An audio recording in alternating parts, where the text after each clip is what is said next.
दर्शन गहन मंथन से उपजे सूत्र है।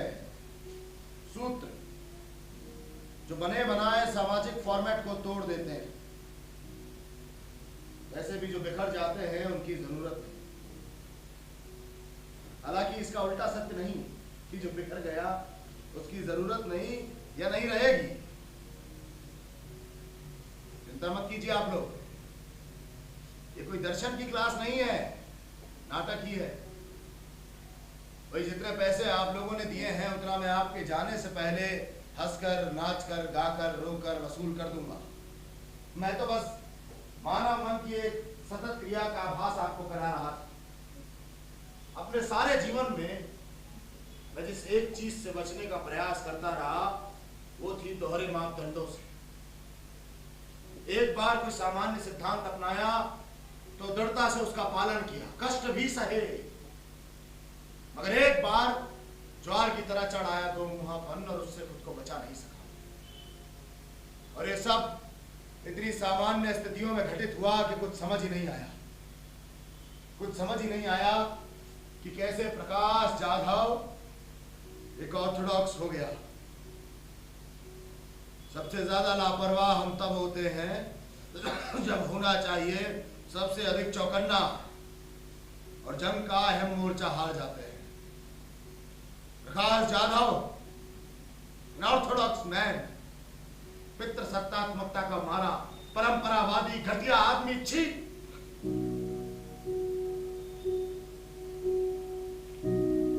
आप लोग सोच रहे होंगे कि ठीक है भाई, गलती ही तो है, इंसान से हो जाती। अरे भाई, इंसान गलतियों का पुतला ही तो है। नहीं, इंसान पुतला नहीं है। पुतले के पास दिमाग नहीं होता, वो सोच नहीं सकता, इसलिए इंसान पुतला नहीं है। और वैसे भी मेरे जैसे बूढ़े तो बीता वक्त याद करके ही समय बिताते हैं। अपने सारे जीवन में आप जिस एक चीज से बचने का प्रयास करें और अंत में वही गलती कर बैठे तो बात जरा गंभीर हो जाती। अतः हे पुतलो, मेरे केस में ये बात गंभीर है, वरना कोई सोच भी नहीं सकता। Prakash Jadhav N Orthodox.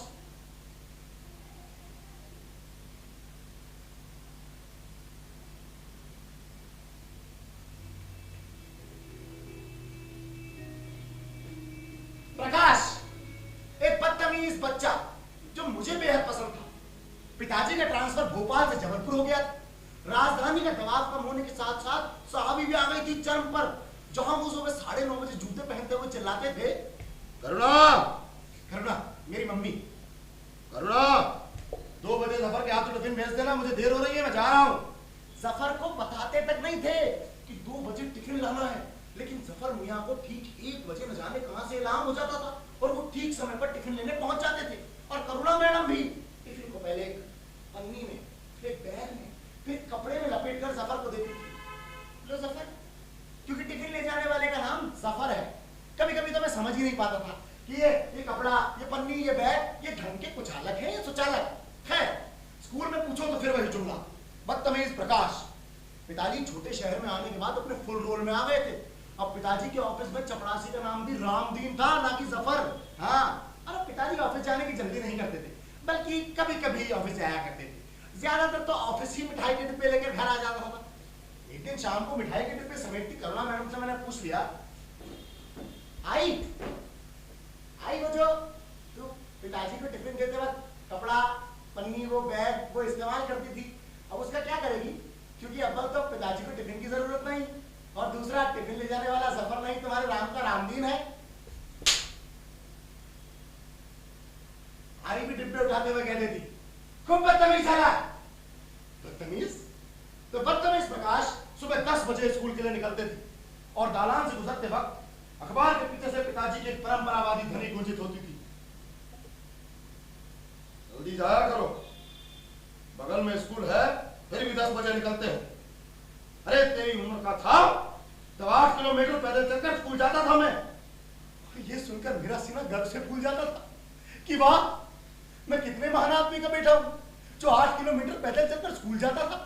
मैं स्कूल जाकर अपने सारे दोस्तों को ये बात बताने वाला था कि मैं उस महान परंपरा का अगला चरण हूं जो 8 किलोमीटर पैदल चलकर स्कूल जाती थी।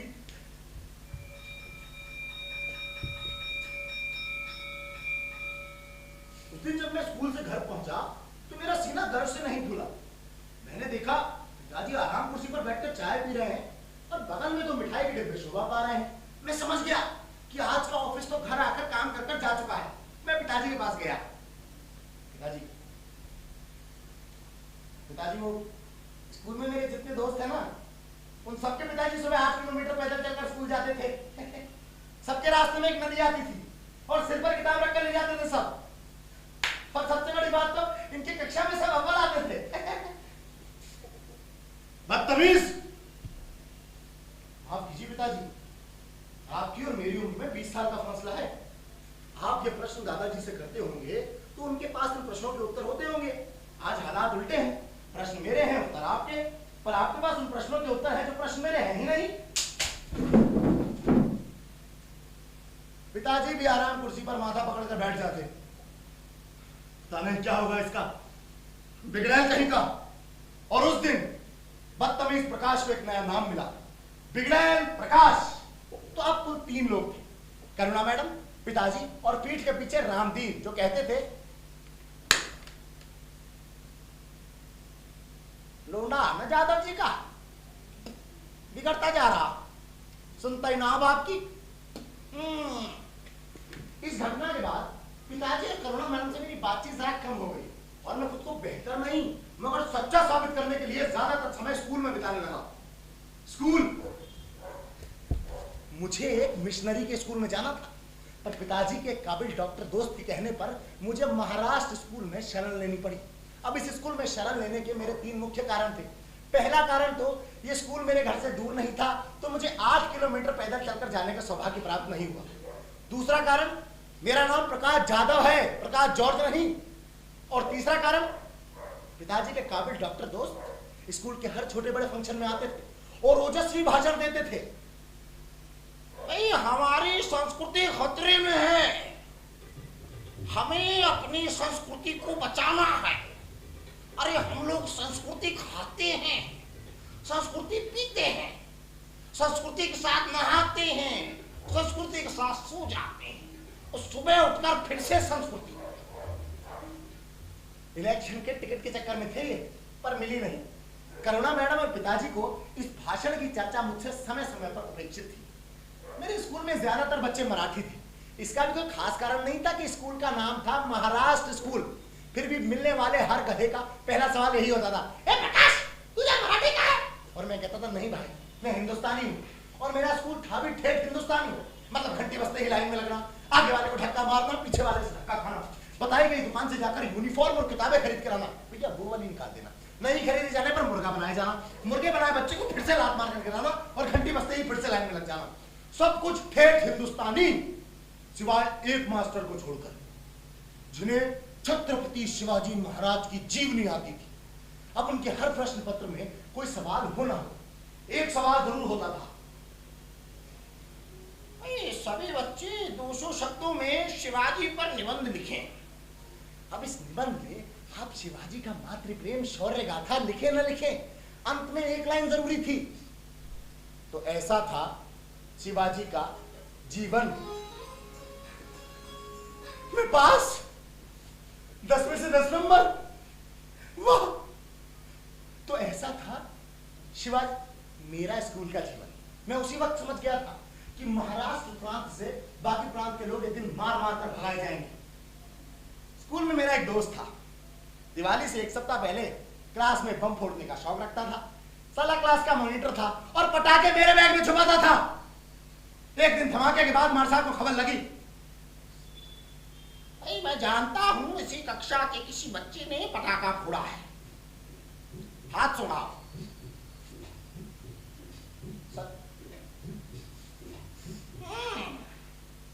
मूली के बराबर।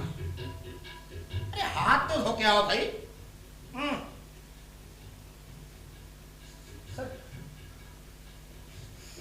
ये गंदे संदे काम करके हाथ धोया करो। हाँ जाधव, अब जैसे कि मार साहब ने मेरी उंगलियां सूंघी, मेरी उंगलियों में से बारूद की गंध उनकी नाक में समा गई।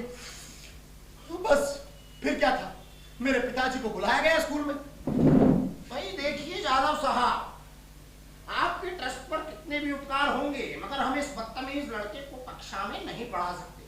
अरे हम यहाँ भविष्य बनाते हैं और ये लड़का, माफ कीजिए मगर आपने लाड़ प्यार से बिगाड़ दिया है। और ये सुनते ही मेरे अंदर गुस्सा भर जाता था कि उस चीज का हवाला क्यों दिया जा रहा है यहाँ बैठकर जो मुझे कभी मिली ही नहीं।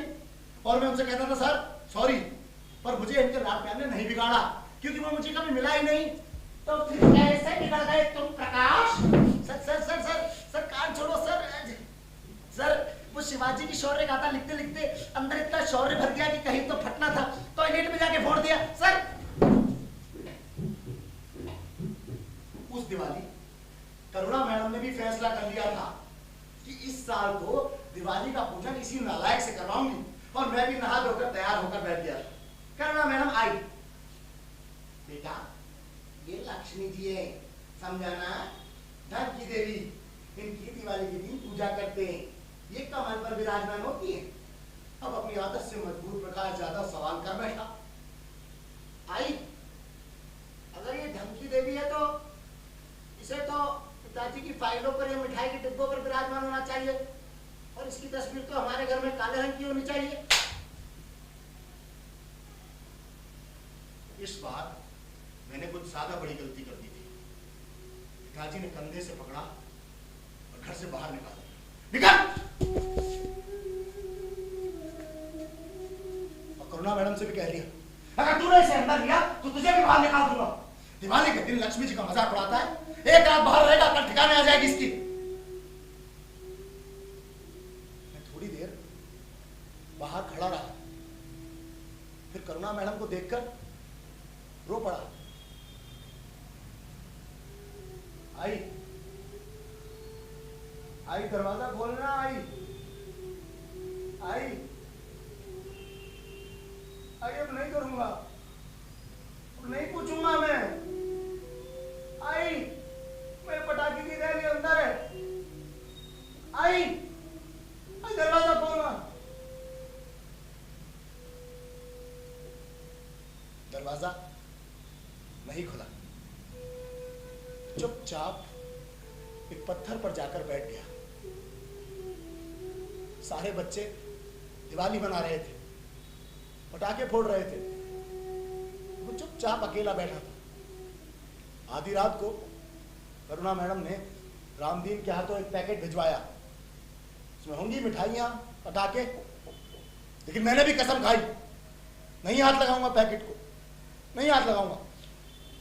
वो कसम और वो थप्पड़ मुझे आज तक याद है।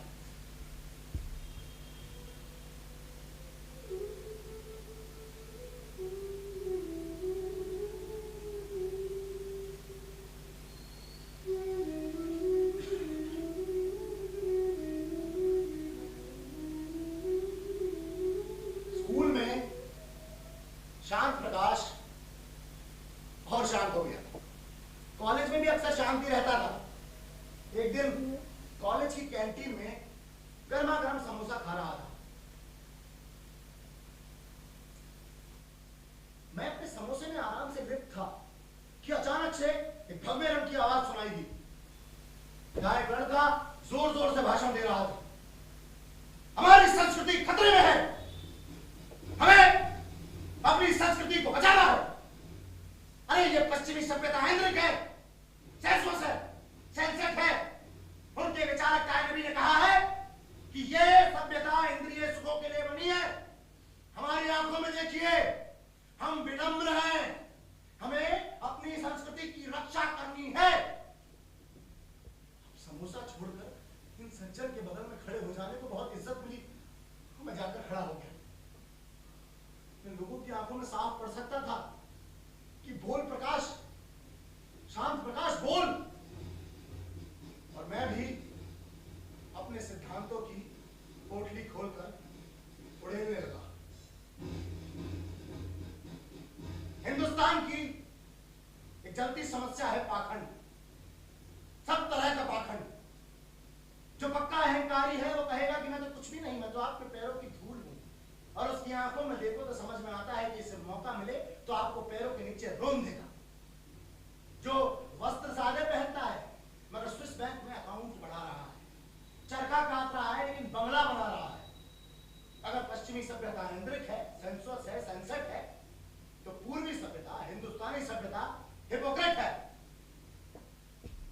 भाषण के बाद मुझे लगा कि लोग तालियां बजाएंगे, पर हुआ कुछ उल्टा। जिन लोगों के खिलाफ मैं भाषण दे रहा था, उन लोगों के बारे में कॉलेज में बात मशहूर थी कि वो बातों से कम और लाख घूसों से ज्यादा बात करते हैं। बस फिर क्या था, उसमें से कुछ 8-10 लड़के आए और अपनी भाषा में मुझसे बात करने लगे।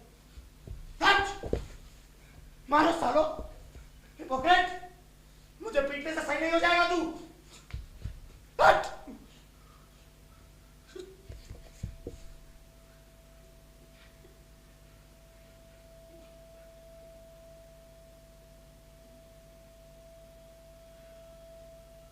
इस घटना के बाद शांत प्रकाश प्रगतिशील प्रकाश हो गया।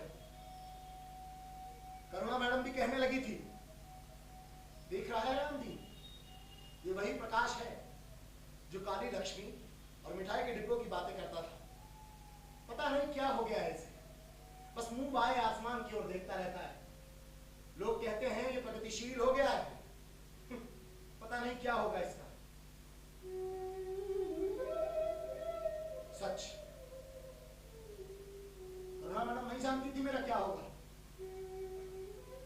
मगर अफसोस यह है कि वो कभी जान भी नहीं पाई।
है मैंने, जाओ जाकर नौकरी ज्वाइन कर लो। सिद्धांतों की तरंग मेरे अंदर दौड़ी। पिताजी, मेरी कक्षा में 60 लड़के लड़कियां पढ़ते हैं। अगर चिट्ठी देनी है तो उन सबके नाम की दीजिए। ये एक चिट्ठी देकर आप मुक्त नहीं हो सकते। मैं अपने सिद्धांतों पर चलकर ही नौकरी पाऊंगा। माफ कीजिए मुझे।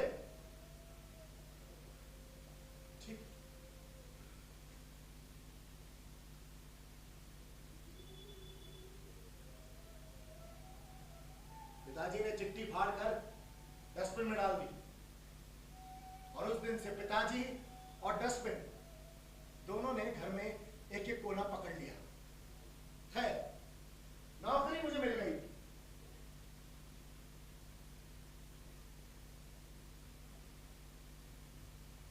जी हाँ, रेलवे की नौकरी, और वो भी परचेज डिपार्टमेंट की। यानी कि एक तो करेला और वो भी नीम चढ़ा। यानी कि एक तो रेलवे की नौकरी और वो भी परचेज डिपार्टमेंट की। जिन मिठाई के डिब्बों से मैं अपनी सारी उम्र नफरत करता रहा, वो मिठाई के डिब्बे इस डिपार्टमेंट की आधिकारिक मुद्रा या भाषा थी। मतलब पहली मुलाकात में नकली मिठाई का डिब्बा, काम की बात करते समय मगज के लड्डू का डिब्बा, ऑर्डर निकालते वक्त काजू कतली का डिब्बा, और काम हो जाने पर असली मिठाई का डिब्बा। नकली मिठाई अक्सर ऑफिस में ही बच जाती थी। भाई साहब, क्योंकि बांट कर खाने से पकड़े जाने का भय खत्म हो जाता है। और वैसे भी भ्रष्टाचार का तंत्र इतना मजबूत है कि उससे लड़ने के लिए कोई तंत्र बना ही नहीं। नकली मिठाई अक्सर रामचरण उपाध्याय जी ही ले जाते थे। रामचरण उपाध्याय, रामायण के विद्वान, हनुमान चालीसा कंठस्थ, कंठ, बाम, माथा, जहां भी खाली जगह दिखे चंदन ही चंदन पुता रहता था। ठेकेदार भी देखते ही समझ जाता था, यही है रामचरण जी भाई साहब। इनको चारा खिलाने से काम निकल जाता, क्योंकि अपने भाई है तो भाईचारा बना रहता। अब ऐसा नहीं था कि परचेज डिपार्टमेंट में मेरी कोई उपयोगिता नहीं थी। जब मैं ट्रेड यूनियन के काम से छुट्टी पाता तो वो सारे लोग जिन्हें मिठाई के डिब्बे नहीं मिलते थे, वो मुझे घेर कर बैठ जाते और पूछते, वही जाधव जी, आप तो प्रोग्रेसिव है सुना हमने, मार्क्स से पूछकर बताइए भाई देश में क्रांति कब होगी। और मैं कहता था कि इतनी सी बात के लिए मार्क्स को क्यों परेशान करना है। मैं बता ही देता हूं, इस देश में क्रांति कभी नहीं होगी, क्योंकि क्रांति वहां होती है जहां लोगों को भूख हो। यहां तो सब मिलकर देश खा रहे हैं। अरे स्कूटर चलाने वाला नेता 5 साल सरकार में रहकर सिविल लाइंस में बंगला बना लेता है, और उन्हीं 5 सालों में परचेज डिपार्टमेंट में काम करने वाला बाबू यादव कॉलोनी में डुप्लेक्स ले लेता है। तो नेता अपने बंगले में खुश है और बाबू अपने यादव कॉलोनी वाले डुप्लेक्स में। तो क्यों वो बाबू यादव कॉलोनी से निकलकर क्रांति के लिए सिविल लाइंस तक जाएगा? क्रांति वहां होती है जहां लोगों के पेट खाली होते हैं। रोटी से ज्यादा रिश्वत खाने वाले क्रांति की बात नहीं करते। सब राम राम कहकर बिना चाय के पैसे दिए बड़बड़ाते हुए चले जाते हैं। ये बात भी है भाई यादव साहब, मुझे कुछ बताता कुछ है। दरअसल इन्हें भी क्रांति इसलिए चाहिए थी कि इन्हें मिठाई के डिब्बे नहीं मिल रहे थे। इन्हें मिल रहे होते तो ये भी क्रांति की बात नहीं करते। इन्हें क्रांति अपने लिए चाहिए थी, देश के लिए नहीं। खैर नौकरी मुझे मिल गई, सब कुछ पहले की तरह चलने लगा था। बस मिठाई के डिब्बे कभी घर नहीं आते थे। और रामदीन और करुणा मैडम कम से कम मेरे अकेलेपन में झांक कर देख तो लेते थे। पर अब तो घर में मैं 2 डस्टबिन के साथ अकेला पड़ गया था। माधवी से मेरी मुलाकात वैसे नहीं हुई जैसी पिताजी चाहते थे, कि मैं शर्माया हुआ चुपचाप एक कुर्सी पर बैठा रहूं, उस पर्दे की तरफ देखता जहां से एक लड़की चाय और चिवड़ा लेकर आने वाली है। और जैसे ही वो चाय और चिवड़ा लेकर निकले, मैं अपनी एक चोर निगाह से उसकी सभी आवश्यक जगहों का अवलोकन कर लूं, और फिर 2 दाने नमकीन के चाय के साथ गटक जाऊं, और फिर चुपचाप पिताजी से कह दूं, अब आप देख लीजिए जो करना है, मैं क्या बोलूं। माधवी की मुंह पर उसकी चुन्नी थामे अड़ गई। अरे नहीं नहीं, ये क्या कर रही हैं आप? जी मैं निकाल देता हूं। जी ऐसा अक्सर होता है क्या? अक्सर होगा तो तुम रोज यहां खड़े रहोगे। नहीं नहीं, मैं वो नहीं कह रहा था। मैं ये कह रहा था कि अक्सर ऐसा होता है तो आप एक काम कीजिए, इसमें गार्ड लगवा लीजिए। और बदतमीजी पसंद है मुझे। मैंने पूछा तुम्हें क्या पसंद है? Thank you. अब देखिए, कुछ लड़कियां होती हैं लंबे रूट की बस, जो नहीं उठाती आसपास जाने वाली सवारी। कुछ लड़कियां होती है चंदन की पौध, जो सांपों को अपने दामन में पालने का दम रखती है। और कुछ लड़कियां होती हैं बेगम अख्तर की गजल, जो बहुत कम लोगों को समझ आती है। पिताजी ने माधवी को बिना देखे ही कह दिया, किसी ऐसी वैसी लड़की से तुम्हारी शादी नहीं होने दूंगा मैं। मैंने भी कह दिया, पिताजी शादी तो मैं इसी से करूंगा, एक फूटी कौड़ी नहीं दूंगा तुझे। मैंने भी कह दिया, नहीं चाहिए। पिताजी ने कहा, मेरे घर में रहना है तो किराया देना होगा। जरूर दूंगा, दे दूंगा।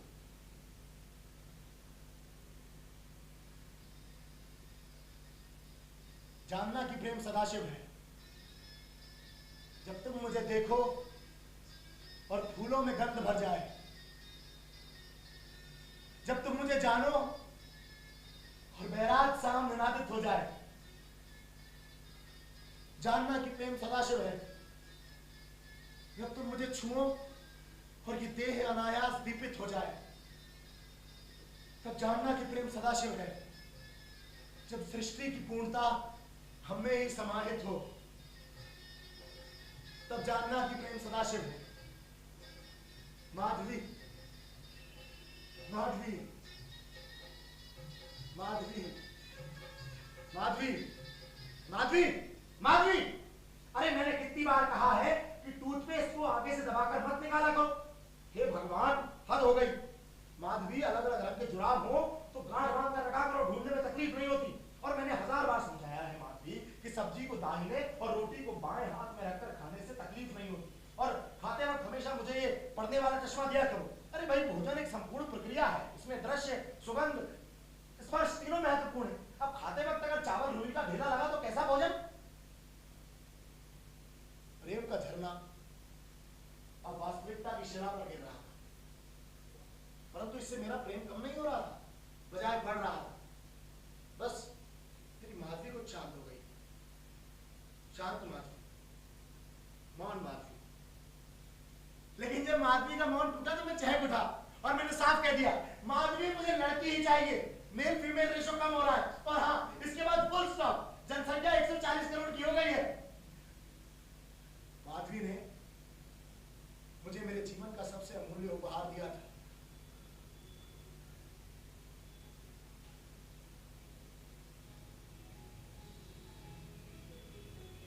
कुछ दिनों के बाद घर के आंगन में एक छोटी लाल फ्रॉक भी सूखने लगी और लोग भी कहने लगे, वाह भाई क्या बात है, प्रोग्रेसिव प्रकाश जाधव, एक बच्चा, एक लड़की, मिस्टर परफेक्ट प्रकाश। ये लाल फ्रॉक रागिनी से मेरे पहले संवाद की तरह मन में अटक कर रह गई। अरे रागिनी के दूसरे जन्मदिन पर शांत प्रकाश ऐसे खुश था कि 2-3 साल का बच्चा शर्मा जाए। Happy birthday to you, happy birthday to you, happy birthday dear Ragini, happy birthday. आजा आजा बच्चों, आजा आजा आजा, happy birthday.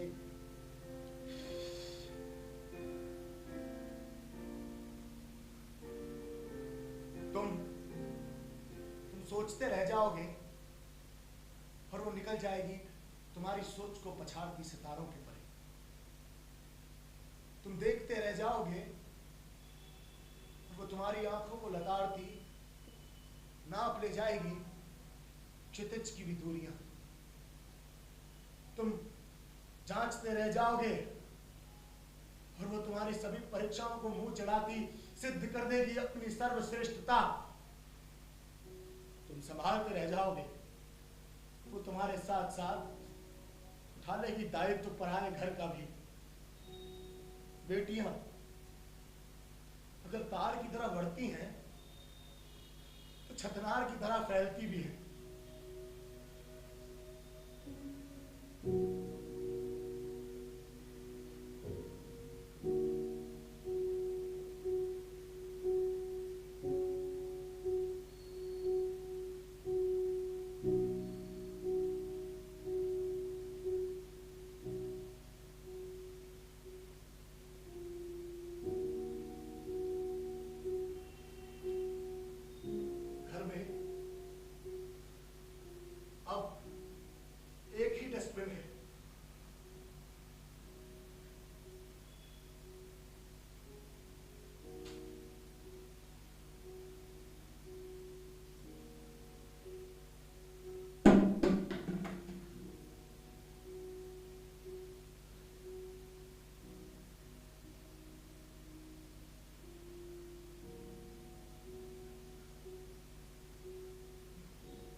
Retired progressive Prakash Jadhav, Mohan Madhavi और प्रोग्रेसिव विचारों के इनपुट का भरपूर रिटर्न देती लाल फ्रॉक वाली रागिनी, समझदार रागिनी, होशियार रागिनी।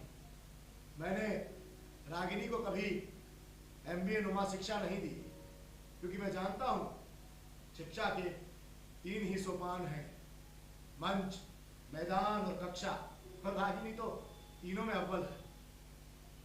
मैं तो उसकी वो लाल फ्रॉक लेकर बैठा हूं, उसे दूंगा जब वो समझेगी कि प्रेम सदाशिव है, जब सृष्टि की पूर्णता हमने ही समाहित होगी। अब रिटायर्ड आदमी क्या करे, यहां वहां घूमता रहता हूं अपने ही घर के कोनों में, उन कोनों में जहां जाना मैं कभी पसंद नहीं करता था, जैसे पिताजी का कमरा। सोचा था एक आधा मिठाई का डिब्बा तो भरा हुआ होगा, मगर कहां, सब खाली। बात पैसों की नहीं है भाई, पर 3700 की पेंशन में घर चलाना जरा मुश्किल है। अब पैसे जोड़ता तो प्रोग्रेसिव प्रकाश से करप्ट प्रकाश नहीं हो जाता। खैर, आज रागिनी गई है एक इंटरव्यू के लिए, देखते हैं क्या होता है। रागिनी, रागिनी, मिल गई नौकरी, जा बता दे माधवी को। बस फिर क्या था, मुझे वंश चलाने की दुहाई देने वाले लोग बधाई देने लगे थे और राम उपाध्याय जी ने तो जैसे चरण ही पकड़ लिए थे। जय हो गुरु, जय हो। भाई क्या बात है, आप तो प्रोग्रेसिव विचारों की नैया लेकर भवसागर में उतर गए। क्या बात है भाई प्रकाश जी, क्या बात है।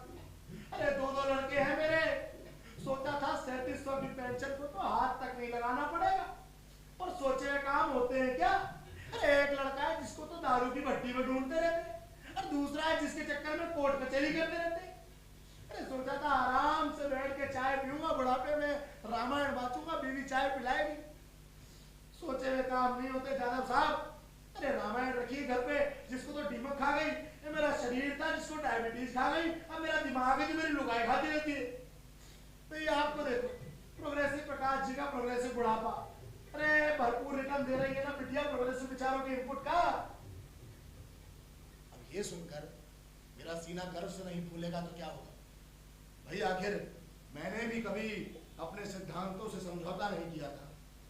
हाँ मानता हूँ 3700 की पेंशन में घर चलाना जरा मुश्किल है, मगर रागिनी की नौकरी ने मेरा सिर गर्व से ऊंचा कर दिया था। वरना रामचरण जी की तरह दोस्तों के घर की चाय पर पलना पड़ता। पर घर अभी मैं वैसे ही चला रहा था जैसे पहले चलाता था।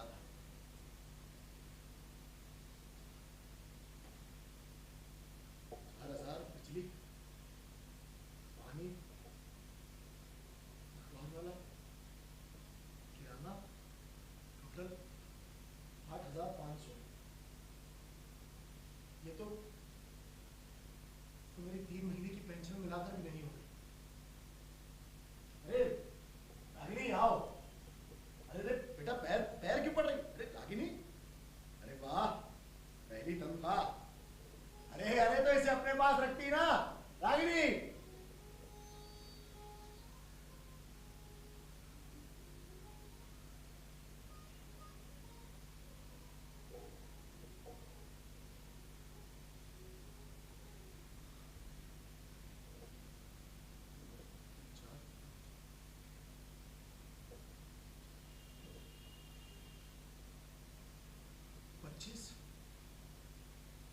ये तो बोनस मिलाकर भी नहीं होंगे।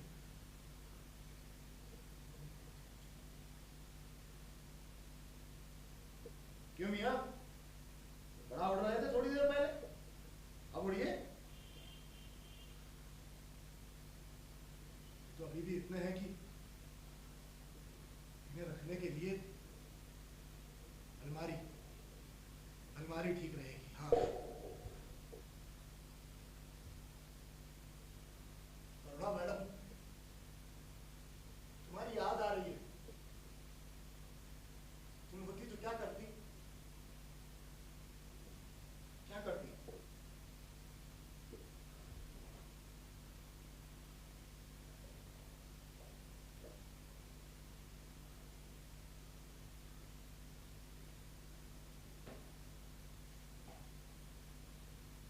और उस दिन मैंने रागिनी की उस लाल फ्रॉक को जो मैं उसे उसकी शादी में देने वाला था, उन मिठाई के डिब्बों से जोर से दबा दिया।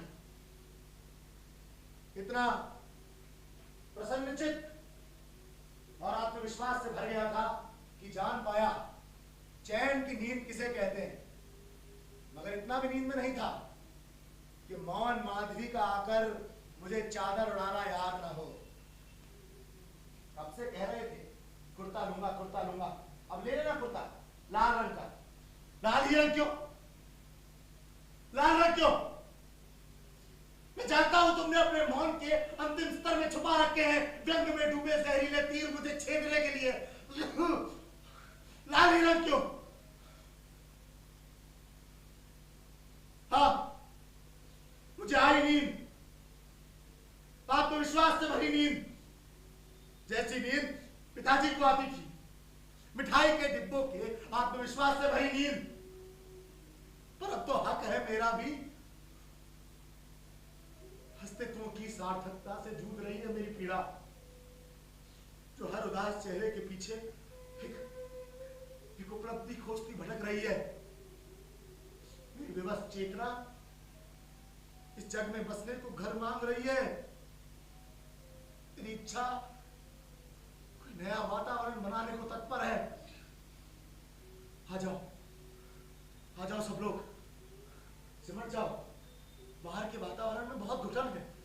हम लोग यहाँ से नई राह खोजेंगे। हम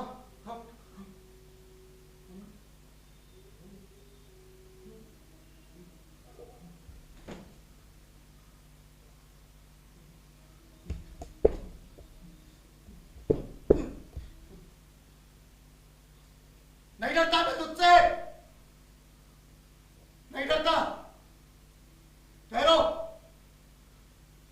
मेरा सामने नादित होने को तत्पर है। हर एक रंग है तू, बस सारे रंग चाहिए, सारे रंग चाहिए। बस एक लाल को छोड़कर। न लाल चादर चाहिए, न लाल फ्रॉक।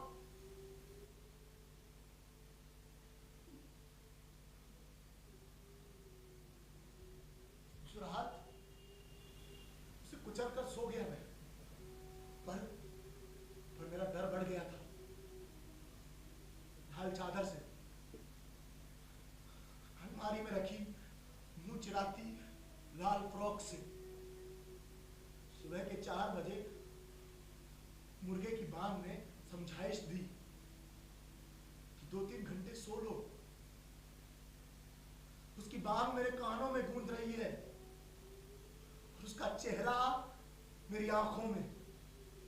पूरा चेहरा नहीं, बस उसकी कलगी, गहरी सुर्ख लाल रंग की कलगी। बचपन में सांप सीढ़ी के खेल में ऐसा हुआ था मेरे साथ कि 99 के सांप ने मुझे डसा और मैं पुनः शून्य पर। ऐसी ही स्थिति थी मेरी।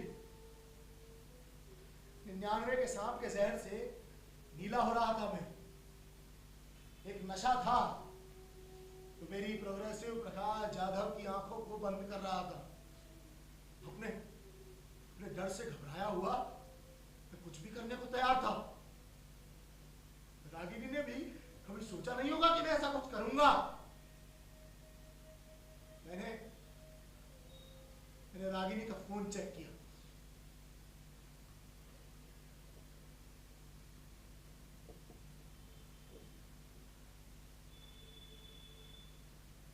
रागिनी, बेटा ये तुम्हारा फोन यहाँ रखा था, अच्छा है, लेटेस्ट है, FM गेम। हाँ, गेम ही खेल रहा था मैं इसमें। स्नेक एंड लैडर, सांप सीढ़ी का गेम। मेरा मन तो कर रहा था कि मैं नाचूं, झूमूं, कि ये लड़की समझ रही है कि प्रेम सदाशिव है। मैं तो पाखंड के रंग से नीला हो रहा हूं। मैंने उस लड़के का नंबर याद कर लिया।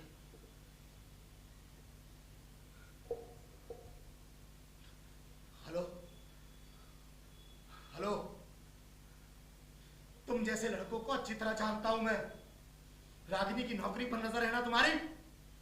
याद रखना, रागिनी मेरी बेटी है। अरे औरत को पैरों की जूती समझने वाले ही संस्कार होंगे तेरे भी। रागिनी प्रोग्रेसिव प्रकाश जाधव की बेटी है। समझदार को इशारा काफी होता है, याद रखना। उस दिन रागिनी ऑफिस से आकर सीधा मेरे सामने खड़ी हो गई। हाँ, मैंने ही की थी संदीप से बात, वही बोला ज्यादा।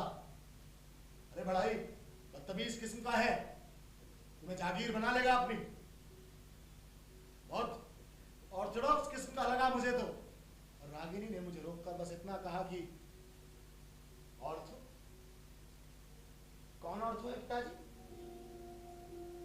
और मुझे लगा इस लड़की ने मुझे तमाचा जड़ दिया। बचपन से अलग इस उम्र में थोड़ी ज्यादा तकलीफ होती है। अरे टक्कर नहीं दे रहा हूं, पर बाप हूं, थोड़ी फिक्र तो कर सकता हूं। हाँ, कर सकता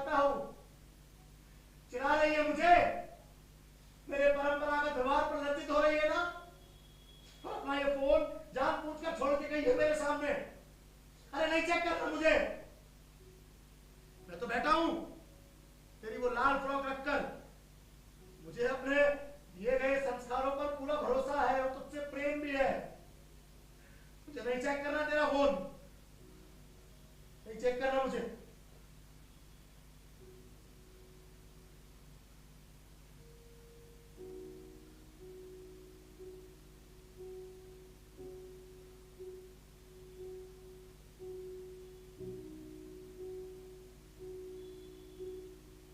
बात बहुत आगे बढ़ गई है। अब इन्हें बस मेरी मेरी हाँ का इंतजार है। जब सब कुछ खुद तय कर लिया है तो मुझसे क्या पूछते हो?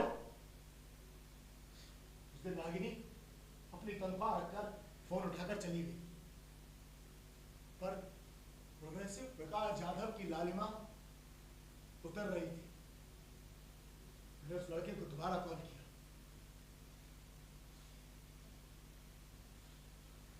हेलो संदीप, अपनी हरकतों से बाज नहीं आएगा ना तू? याद रखना, ये शादी अगर हुई भी तो ये मेरी लाश पर होकर गुजरेगी। और रागिनी को अगर तू भावनात्मक रूप से छलने की कोशिश कर रहा है तो ये काम तुझसे बेहतर ढंग से कर सकता हूं मैं। मेरा जुड़ाव तुझसे 20 साल अधिक है, समझा?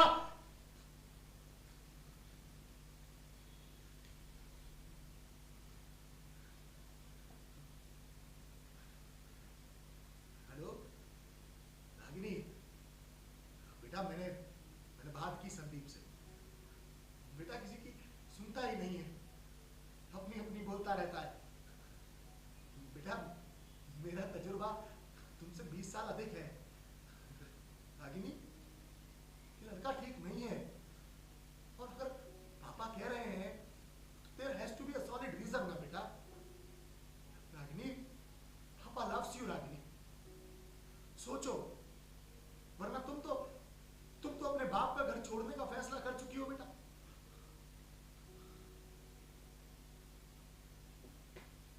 आज रागिनी के फैसले का दिन है। तैयार हो रही है अंदर, और मोहन माधवी अभी अभी चाय रख कर गई है। मैं समझ गया कि आज कुछ तो होने वाला है। चिंता नहीं हो रही है मुझे, मगर थोड़ा डर तो लगता है ना कि कौन जीतेगा, संदीप या मैं? रागिनी, ठहरो। हमारे हाथ में ये सूटकेस हमारा फैसला सुना चुका है बेटा। तुमने अपने बाप का घर छोड़ने से पहले एक बार भी नहीं सोचा?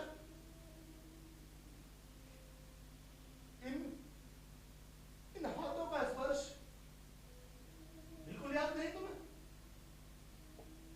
तुम्हारे सर पर हाथ फेरकर तुम्हें स्कूल भेजता था मैं, तकिया लेकर सुलाया मैंने तुझे। डरती थी तू अपना बर्थडे केक काटने से। इन हाथों से मैंने केक काटा है तेरे लिए। बिल्कुल याद नहीं तुझे इनका स्पर्श?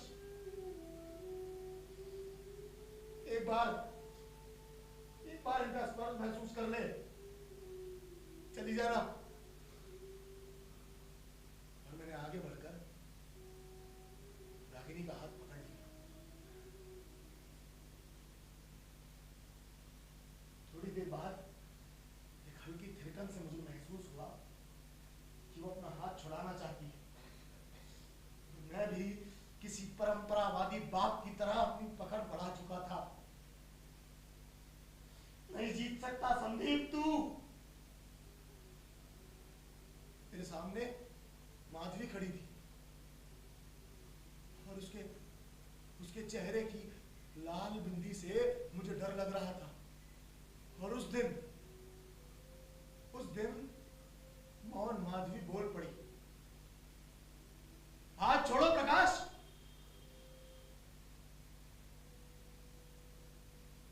निन्यानवे के सांप ने तुम्हें डस लिया है प्रोग्रेसिव प्रकाश, हाथ छोड़ो।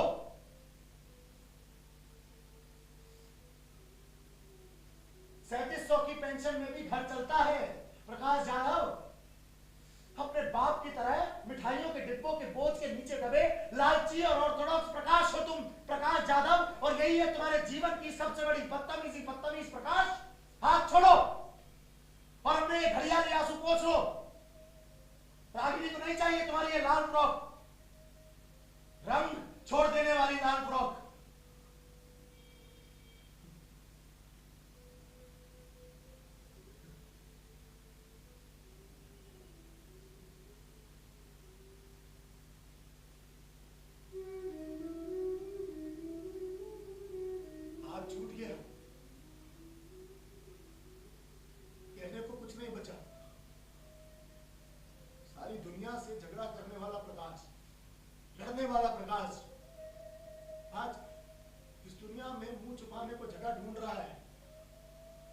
मिल नहीं रही है। मैंने अपने पाखंड के नीले रंग को छुपा लिया इस लाल फ्रॉक से। ढक लिया अपने मैंने पाखंडी चेहरा इस लाल फ्रॉक से।